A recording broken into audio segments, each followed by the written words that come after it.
Happy Tuesday, everybody. We are back with some other awesome sauce and information.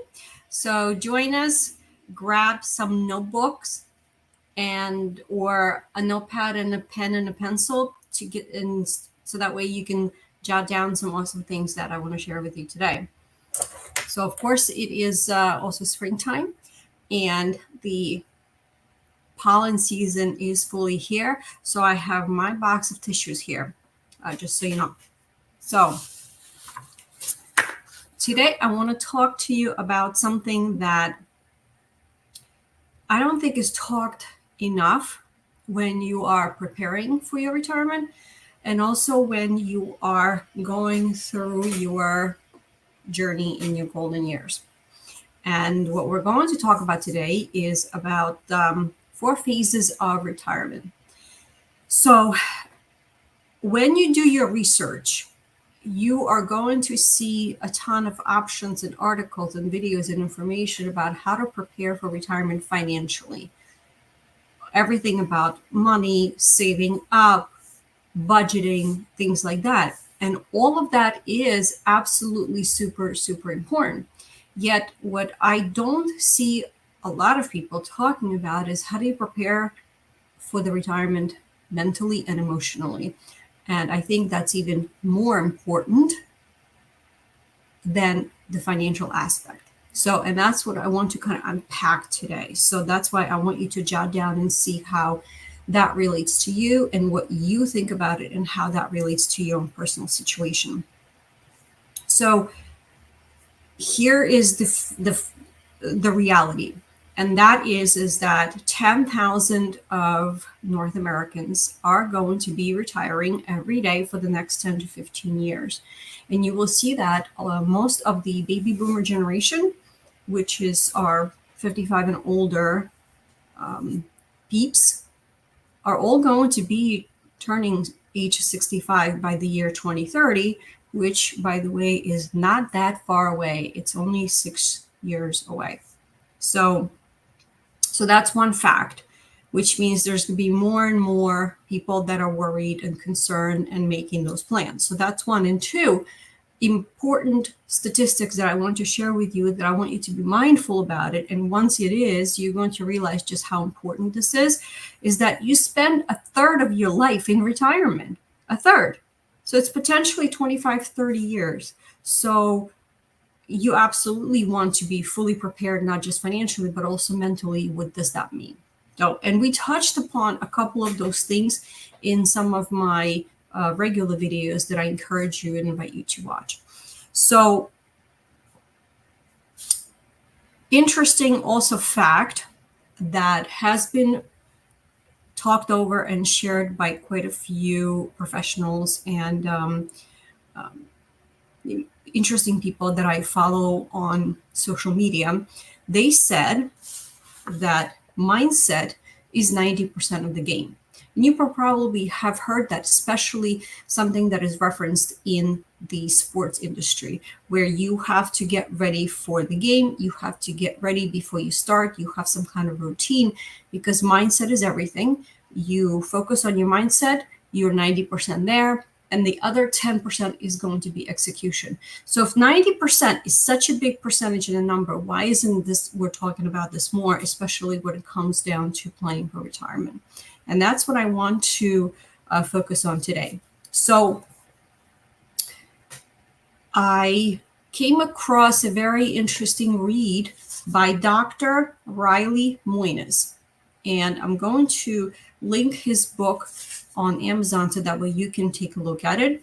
And he actually wrote a book called 4 Phases of Retirement. What he did was he asked and put this out in the universe and said, what does it take to retire? What does that mean? What does that look like? And he interviewed hundreds of retirees.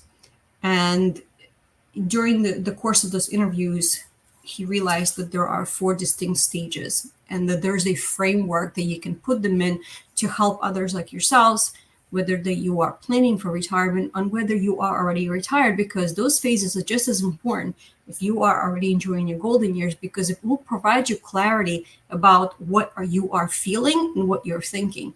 And that's what I want to unpack today. And what I think was interesting is that when I was reviewing some of his notes, I realized that these are the same kinds of conversations that I have with my retired clients that have downsized and sold their homes and either decided to stay here nearby, or maybe they decided to retire to another state, depending on what their circumstances are. So it was very, very interesting to read and kind of see and relate to, because I'm thinking about these things as it pertains to my clients as well as my family members as well. So let's jump right in and start with phase number one. So phase number one, it's like one of those things is throw up the fireworks. Oh my God, I have waited for so long to finally get there. So think of your phase one as like honeymoon or vacation stage. It lasts about a year, but this is one of those things like literally you wake up that first day of retirement, you throw up your hands in the air and you say, yes, finally, it's here.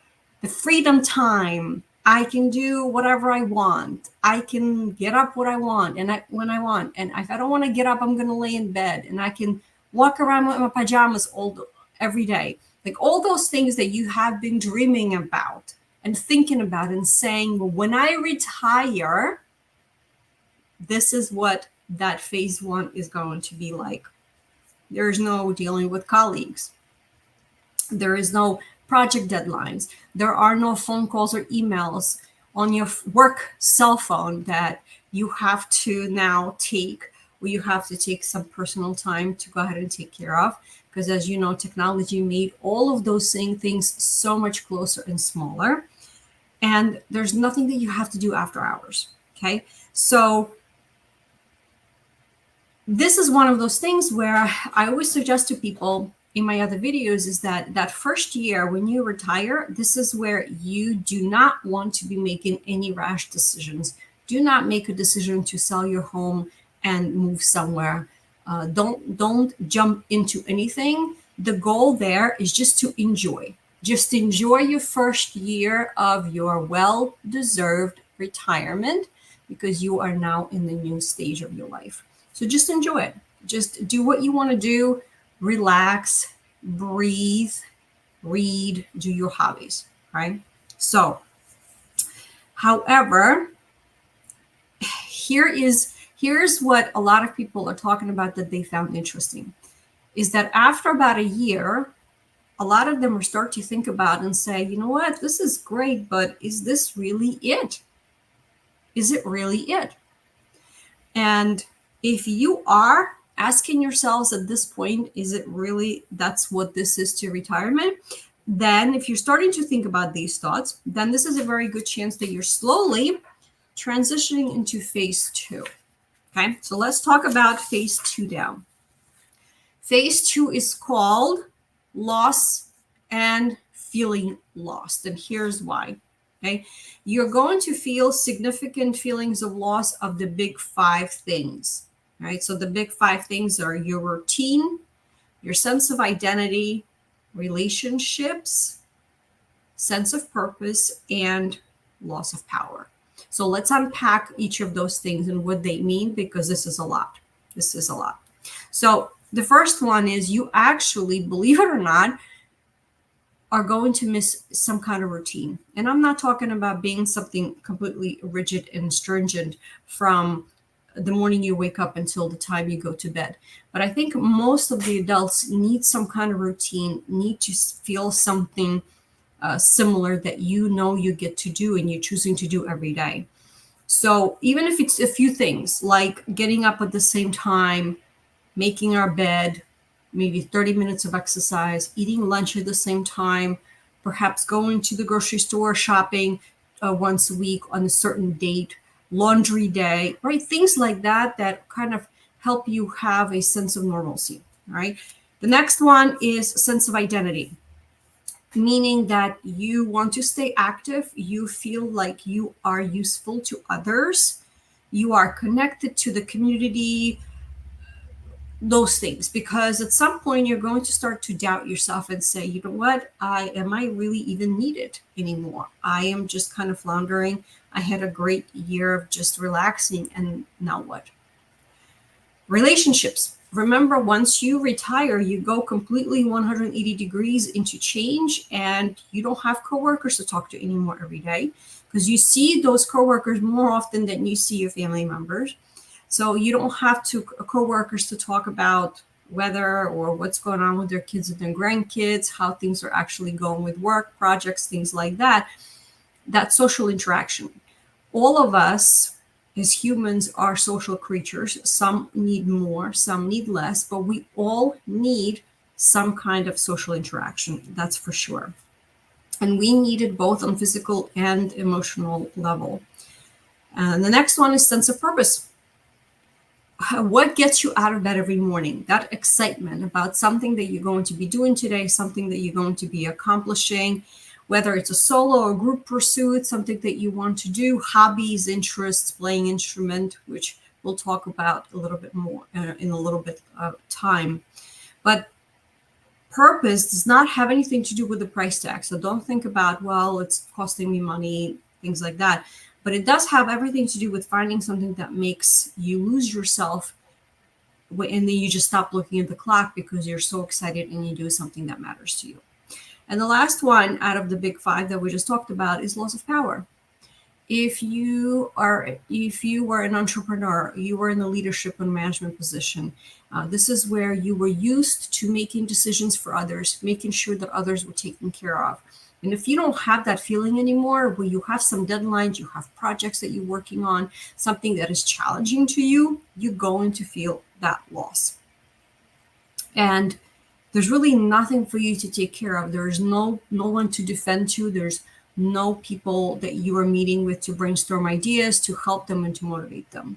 So that could be an important something to be mindful about for somebody who is losing that feeling. And here's the thing. When I broke them all down for you, those 5 things, all of them are going to happen to you in phase 2 all at one shot. It's going to smack you in the face, and you're going to kind of like, you're going to come up from air, because it's going to feel like you're going to be thrown into a pool, and it's going to be hard. It's going to be like, oh my God, what am I doing and where am I going? But then there's more. There's a couple more things. There's also 3Ds. 3Ds are going to be potential divorce based on the feelings. Things do happen. Depression and decline. You're going to feel it, your mental and physical decline. So those are the other 3 things. So technically you have 8 things that are completely smacking you in the face at the same time. And boy, it could be something. So you almost feels like you're hit by the bus. So fear, anxiety, depression are all common during the stage. And that's just how it is. And the suggestion is just for you to buckle up and realize that it is something that is going to happen with most people. And it is in some ways a normal transition as you kind of try to figure things out and figure out what is it that you're going to do in your retirement. So, however, when you get to that realization where you're sitting down and say, you know what, there's no way I'm going to spend the rest of my retirement like this. I did not sign up for this. I looked forward to this so much that how am I going to change things? Then this is a good sign, because that means you are going to be moving to stage 3. So let's talk about stage 3, which is now we're out of that miserable, I feel so bad for myself. I'm anxious about where I'm going. And oh my God, I have so many years ahead of me too. All right, let's just figure this out. Let's sit down and let's do something. And that's what we're going to really unpack of today, right now. So phase 3 is your time of trial and error.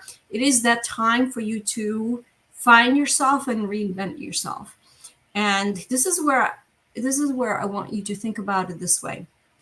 You have a lifelong experience in doing whatever it is that you did. You have a ton of wisdom, experience, and just living life.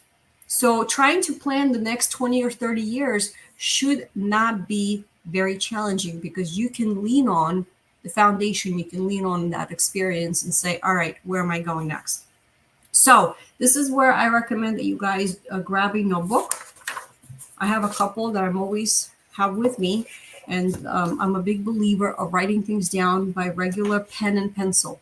It really is. Just on piece of paper. I think it's more valuable than trying to jot things down when you're typing on the cell phone. So yes, this is where I am old school. And here's how I want you to start your process of transition when you are going to be in this beginning of phase 3.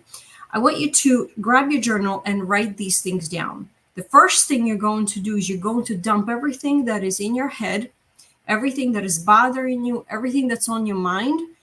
You're going to put it on paper. You're just going to write it all down. Make a list, line by line. It does not have to be in any way coherent or anything like that, because what you're doing is you're taking a dump of everything that is in your head, rattling back and forth, bothering you and keeping you anxious and up at night, and you're going to write it in your journal.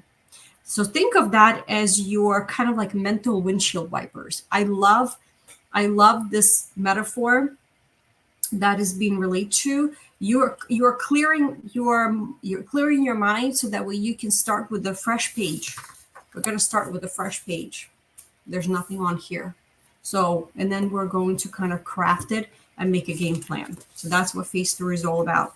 So then you're going to take a deep breath, and then you're going to hit the ground running. Okay. So here's what I thought was interesting is, though, instead of you staring at the ceiling and then watching this video and saying, well, Olga told me that I need to sit here and I need to write things down, then you're going to stare at the ceiling and say, well, I don't know what to write, because I'm just like you, I'm a visual learner. I found a really cool list of questions that you can ask yourself to help you reflect on what you're thinking, like having some kind of a guide. That's how I operate. Sometimes I can't think of it myself, but if I have something to help me and guide me along, I'm like, okay, I can work with that. I understand this question. This makes sense to me, because now I can take this question and figure out how to make it mine, how to turn it into my own situation. So I'm going to link the list to these questions. There's like 132 of them. Now, pick and choose the ones that make sense to you. I love the fact that there's so many of them, and you can just sit down and browse through.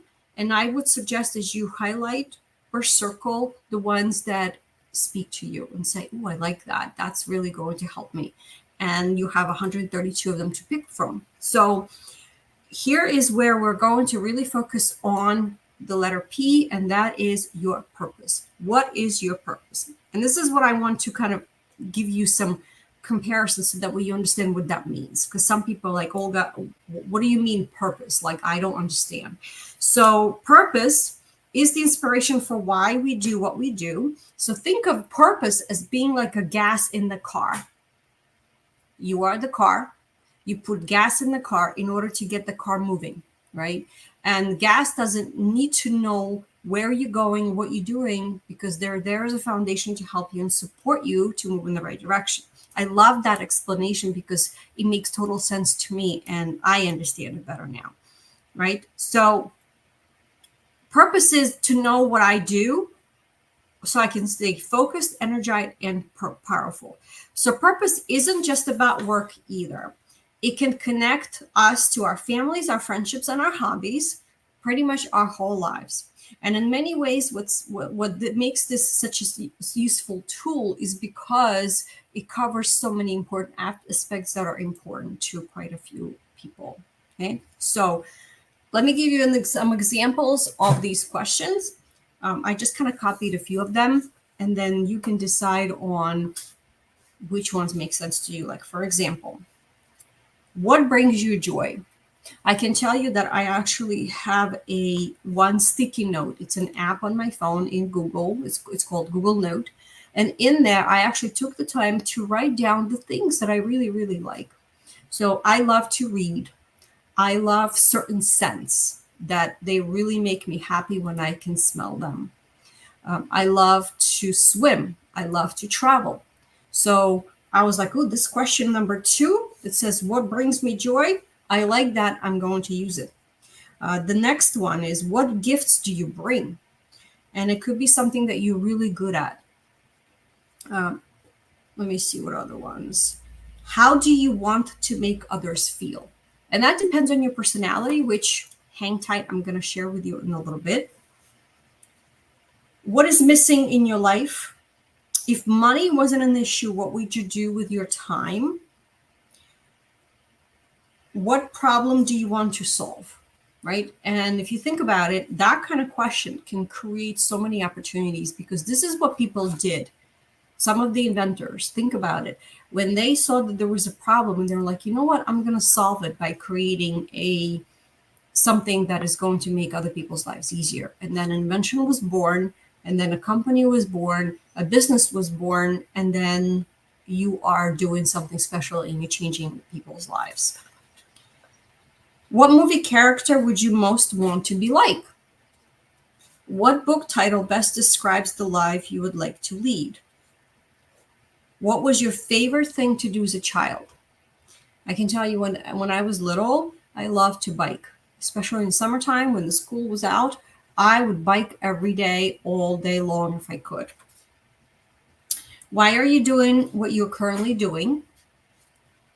And what do you wish you had more time to do? So this is just literally 18 questions out of that whole list. So I encourage you to take that list, because then it gives you actual questions that you can mentor instead of just trying to pull something out of the ceiling.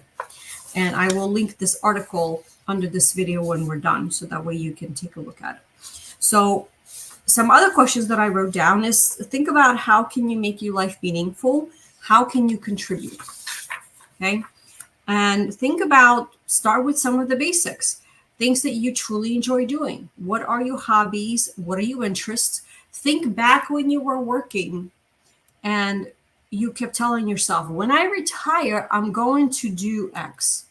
When I retire, I'm going to garden, I'm going to bike, I'm going to hike, I'm going to travel. Whatever those things are is what you want to kind of think about and write in your journal. The goal here is to keep trying and experimenting to try and figure this out, so that way you do not slip back into phase 2. I forbid you to slip back. You're not going there. You're not going back into anxiety and depression, because you know what? You don't deserve that. You worked for so many years and you worked so hard to get to that retirement, and I really, truly encourage you to enjoy it. So this is where I invite you to also keep in mind, and I'm going to ask you this question. Do you know what your personality type is? You know, there's 4 different personality types. And I found this test to be oh so enlightening and helpful when I took it, probably 10, about 12 years or so ago. It was very, very enlightening to me, and I have found it to be extremely helpful just about every day in everything that we do. I'm going to link the test to the profile. It's called the DISC profile for you to take, and that's part of your homework, is take that test and figure out what your personality type is, because it really is helpful when you are trying to figure out who you are and what you are good at and what your strong suits are and what are some of your weak ones. And also it helps when you're dealing and working with your family, when you're talking to and communicating with others. It helps you pretty much in everyday life. So let's jump through and kind of talk a little bit about each one, because it makes a difference on how you pursue your phases in your retirement and what you do. So DISC are the letters in the DISC profile test. So letter D stands for dominant. Dominant is a person who loves to keep on going. It's like a freight train. They want to be direct. They have plans. They have ideas. They just want to move forward, right? They want to get results. They're the ones that are creating new businesses. They're like, yes, right? And they can be a little bit overwhelming sometimes. Just to give you an idea to see who some of our famous people who are like that, that could be Michael Jordan, The Rock, Dwayne Johnson, Angelina Jolie. And when I was reading this article, I actually thought it was interesting because if you guys look at and watch her movie where she stars with Brad Pitt in Mr. and Mrs. Smith, you can see her dominance coming out. You'll be able to see that. There's a scene where they're in the basement and they're trying to find guns to use for, because of the scene of the where the movie takes place. He is the one who takes the big one, and then he gives her a little small one, and she's like, why are you giving me the girl gun? Why are you giving me the small gun? Give me the big one. So it was very interesting to see her personality come out in that movie. And that actually is a good movie to watch so you can see different personalities take place. I in the disc profile is someone who is full of life, who is influence. So think someone who is enthusiastic, optimistic, high-spirited, a lively person who loves to talk, who loves to be among people and friends, who loves parties, like groups and gatherings. So think of them as Will Smith and Dolly Parton. You will always see them being chirpy and happy, and that's how they draw their energy. They do that by talking to others. Letter C is someone who is conscientious. So someone who is very analytical, reserved, quiet. They're private people and they do things in a systematic way. So in terms of profession, just to give you an example, that is someone who is accountant, an engineer. These people value privacy. They regroup in privacy as well. And they're oftentimes quiet because that's just how their personality is. So some famous people that can relate to that are going to be Bill Gates. Believe it or not, Oprah. Oprah is not an extrovert. She's more of an introvert. She likes her alone time. She loves to read books. Elon Musk, Keanu Reeves, and Jeff Bezos of Amazon. These are all introverts and people who are creating quiet plans, but they prefer to do it kind of behind the scenes. And the last letter is S, which is someone who is steady. So think about someone who is even-tempered, who is accommodating, who goes out of their way to do things for you, who is patient, humble, and tactful. These are the people that do things for the community. They're teachers, firefighters, nurses. They love to help others, and they will go out of their way to help others. Taylor Swift and Jackie Chan are in that category. So what I want you to do is take the test and figure out who you are based on your personality. It is so important. And you know what? If you are like for example, I'm a high D, but I'm also a high C. So you can have two of those traits in you. That's most often than you just have one. But that also is going to help you to know that some of the things you're not good at, and that's okay. You're not going to be good at everything. And I think that's the most important thing to understand. So if you understand and you know that you like things to be done in systematic ways, but you don't like a lot of crowds, that is going to help you to find hobbies and do things that don't require to have a lot of people. Maybe find a small group of like-minded people, then you spend an hour and a half with them, and then you say, you know what, my social battery is starting to drain. I'm going to head out. And that's okay, because that is who you are. So I'm going to also link the DISC profile test for you to take a look at and do, because I really think it's going to be helpful for you to kind of figure out and find yourself and see what makes sense to you. What is my mission and what is going to give you a sense of accomplishment? The goal here is when you are in this phase 3 is to plan for phase 4, because once you get these things almost figured out, and it doesn't mean that you're going to figure out everything, is so that way you can have the best absolutely life possible in phase 4. And I truly believe that if you do some of these things that are suggested here, you're going to get there. So think about what matters to you. And if serving to others in different ways, and you can do that by yourself and you can do it in the groups, if that one makes sense to you. But a lot of the times this is what we want to do in retirement, is to help others and contribute to others.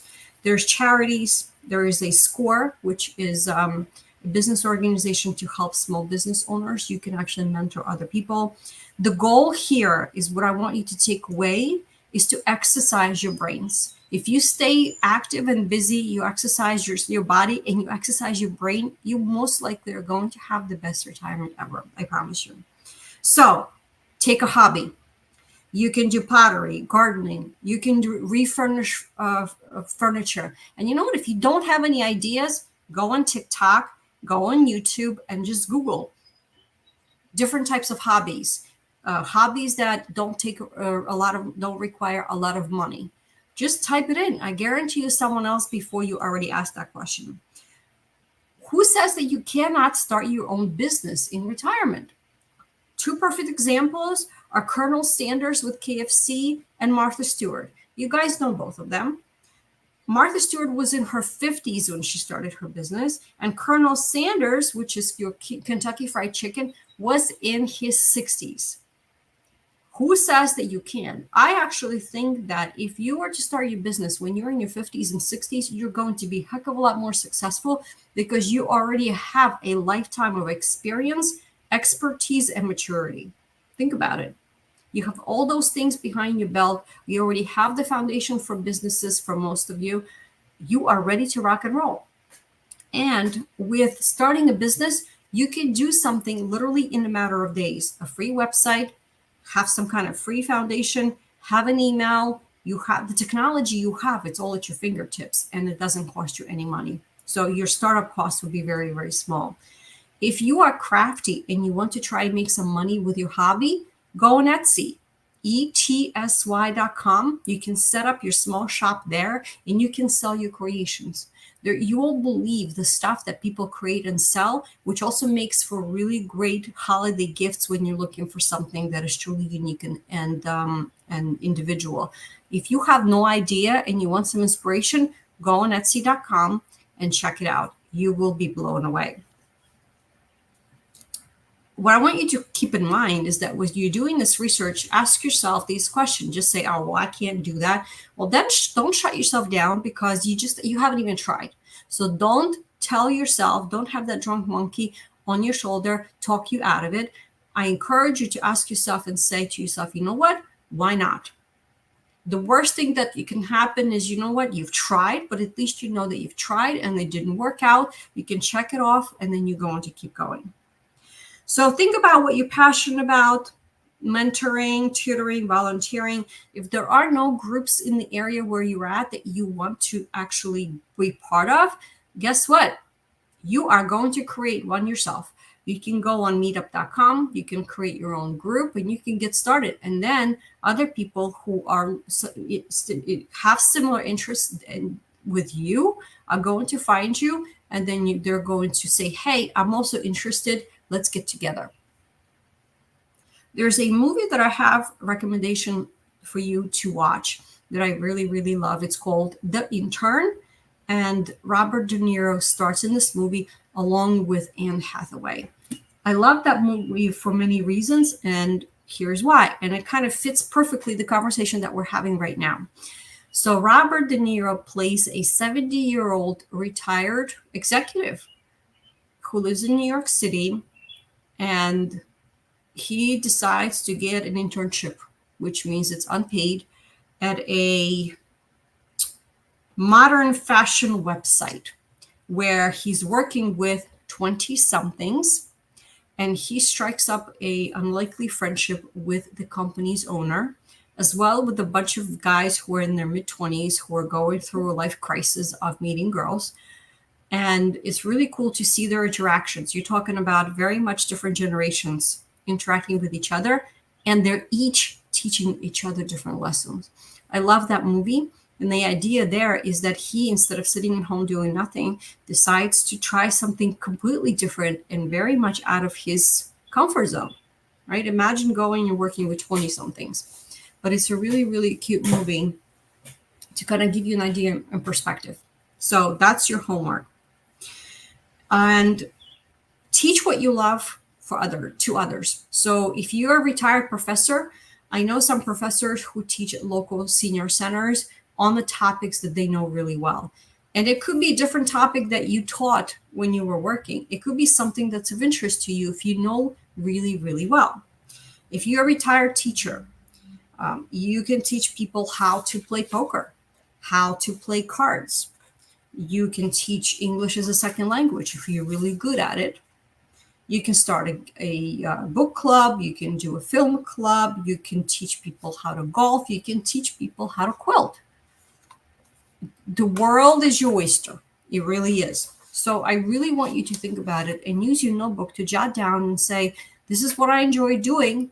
And also make a list of things that you're really good at, you also enjoy doing. You can also write a book. We talked about starting a business. You can teach cooking classes. You can actually sit in your kitchen and create videos and say, hey, think about like Rachel Ray, who did her show on Food Network with 30-minute meals. I think that there's an actual channel or program, and I don't remember where I saw it. It was probably in some of my browsing of the internet. There's a program that shows you how to make 15-minute meals. That interested me because I was like, this is awesome. In 15 minutes, I can have a really delicious, nutritious meal, and it's only going to take me 15 minutes. Sign me up, because I am busy, but it's also important for me to eat healthy and well. So think about these things that make sense to you. What are you great at and good at, and that you're going to enjoy, because you're going to be jumping out of bed every morning to do them. So what I just mentioned to you doing in phase 3 is going to cover those 5 wonky things that we talked about that you feel like you are losing control of in phase 2. So you're going to have a routine. You're going to have a sense of identity because you're going to be doing something. You're going to have relationships because you're going to be working with other people and you're going to be socializing with others. You definitely are going to have a sense of purpose because you feel like you're contributing to others and pouring into others. And you're not going to have any loss of power because you're going to be in control of your day, what you do, and the things that you do in your day. So the goal here is, once you go into that phase 4, because this is where you are now, is to squeeze the juice, the most amount of juice out of your retirement as much as possible. And this is how you enter phase 4. And this is the goal for you to stay in that phase 4, a time for a fulfilled, happy, busy, but on your term, best retirement life. Okay. And this is where you probably going to go to bed tired, but it's going to be happy tired, because you're like, man, I have accomplished so much today. I feel so good about what I did and who I talked to and how I made a difference. And because you have something cool to say, you have something cool to add, right?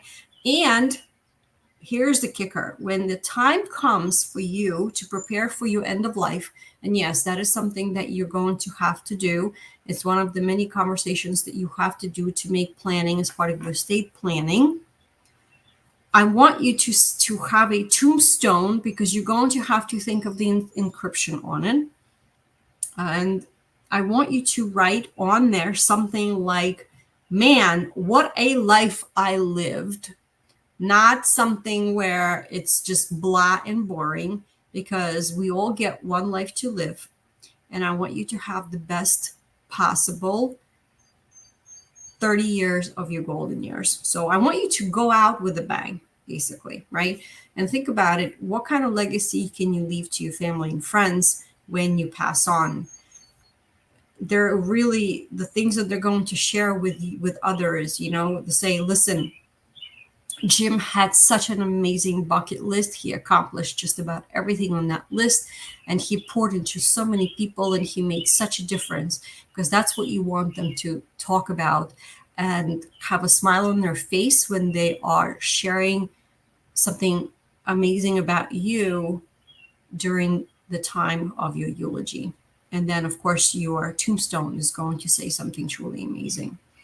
And that's what I want you to take away today. I think being mindful about the fact that you will be going through different stages during your retirement is the most important thing. When you know that it's most likely going to happen and you're going to anticipate it, and when that time and that feeling comes, you're like, oh yeah, we talked about it.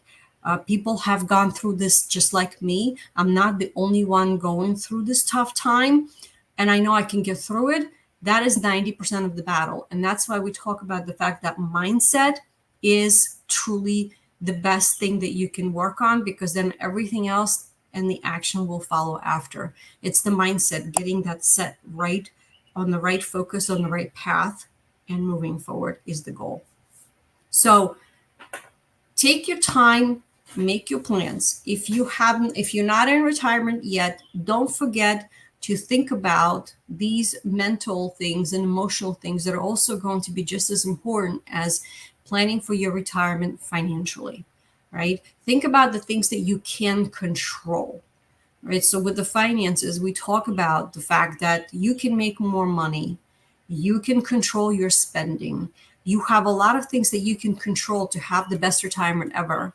But it also, think about the things that you can control to have the best retirement ever, mentally and emotionally, because it is even more important to have a really great outlook. So that way, when you are heading into your 90s and getting closer to 100, and I know a lot of you said to me in some of the other videos, is like, Olga, you think that we're going to live to 90? You're crazy. I want you to think that you're going to live to 100, not 85, which is what the statistics is. Because mind, you know what, if you're going to tell yourself, I'm going to live until I'm 100 and I'm going to have the best time possible, that's what's going to happen, because that's what you're putting out in the universe. Not saying, well, the average is 85. That means I'm going to pass on in 85. No, you are in control of your thoughts and your own actions.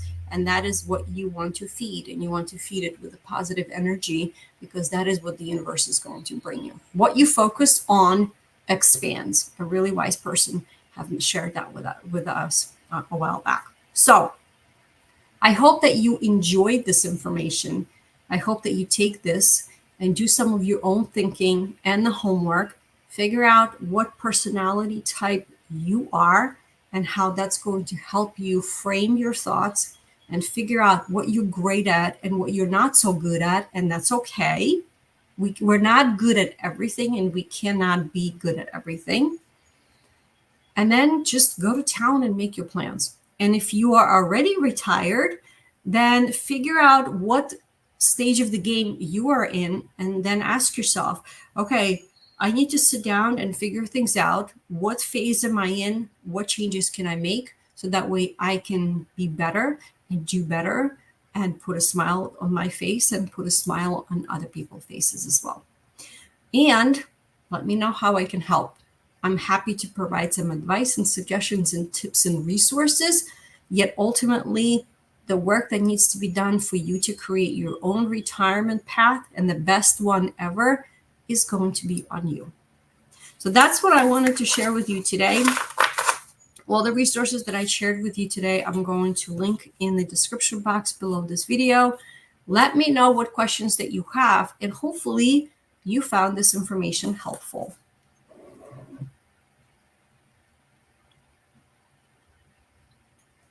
See, I'm sharing a big blue heart with you, right?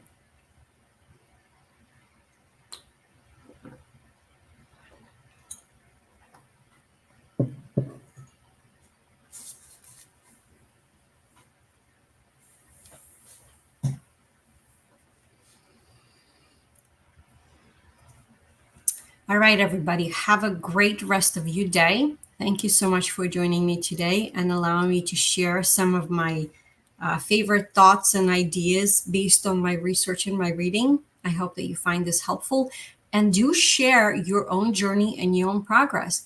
What kind of personality did you discover that you are? Does it make sense to you? And how are you going to use that information to make better plans for yourself in the future? That's what I would love to hear. So definitely share that information in the comments, so that way we can help each other out, as well as others in making their own plans. So thank you so much for joining me, and then we will see you next week.